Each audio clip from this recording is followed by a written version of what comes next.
We also have now HELô'S MasterChef, which is a updated MasterChef. version of cooking class. It used to be cooking class. It's a class of cooking, Cooking class, teaching, yeah. teaching how to cook, and the students really. It's a hands-on experience because we bring the ingredients and children learn how to make some kind of usually typical from an English-speaking country.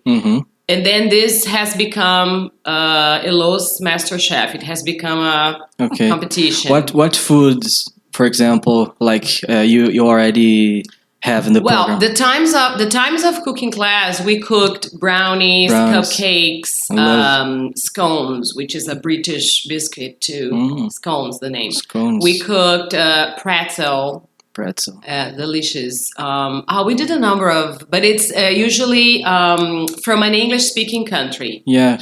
And last year we cooked American chocolate chip cookies, but that was a competition. So we had groups of children around tables, 4 or 5 students in each group. And we taught them the ingredients, the recipe, and then like MasterChef, And what was the prize? The prize was the cookies itself. They would take all the cookies. Good prize. And an apron. I don't have one here. It's at home. I could bring here to show. Yeah. It's an apron. It's written HELô'S MasterChef, and there is a badge with the logo of HELô'S MasterChef. Very nice.